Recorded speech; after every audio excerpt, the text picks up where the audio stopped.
Hi, y'all. Today we're going to talk about McCarthyism, or as the slogan was at the time, better dead than red, meaning better dead than communists. So, as you read for today, African American workers made great strides in the CIO as union members and as leaders. But McCarthyism, which is the anti communist hysteria that gripped the country from 1947 through 1954, wipes out much of that advancement. President Harry Truman fired the first shots in the Cold War in 1947. Truman was trying to get Congress to approve funds for a huge appropriation to Greece. At the time, the government of Greece was fighting a communist insurgency. Truman overstated his case because he wanted the money. He warned that the Western democracies were in a race against communism and that we could not let another country go communist.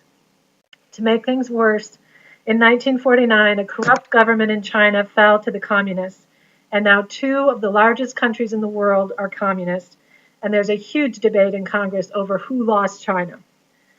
Then men who were China experts in the State Department at the time China went communist were purged from the government and blacklisted from other jobs. Their careers and often their lives were destroyed. But the anti-communist hysteria only started there.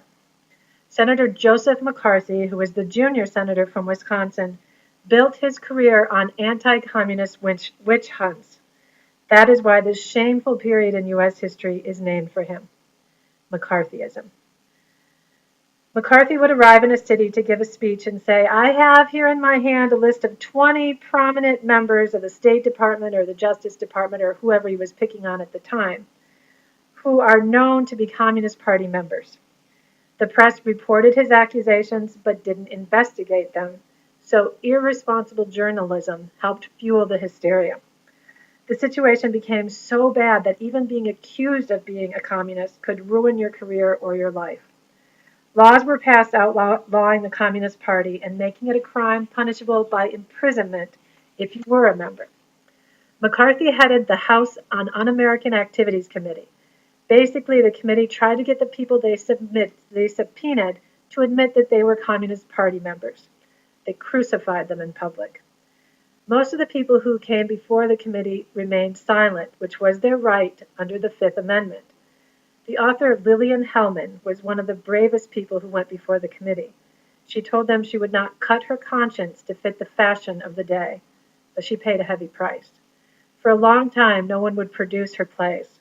She had a farm in upstate New York that she loved. She had to sell it in order to survive. Many people made their careers on this Red Scare. Two future presidents, Richard Nixon and Ronald Reagan, became famous for accusing their opponents of being red. And Hubert Humphrey, who later would become a vice president, jumped on the anti-communist bandwagon as hard as anyone else. The anti-communist hysteria lasted from 1947 through 1954, when Senator McCarthy was formally censored by the Senate.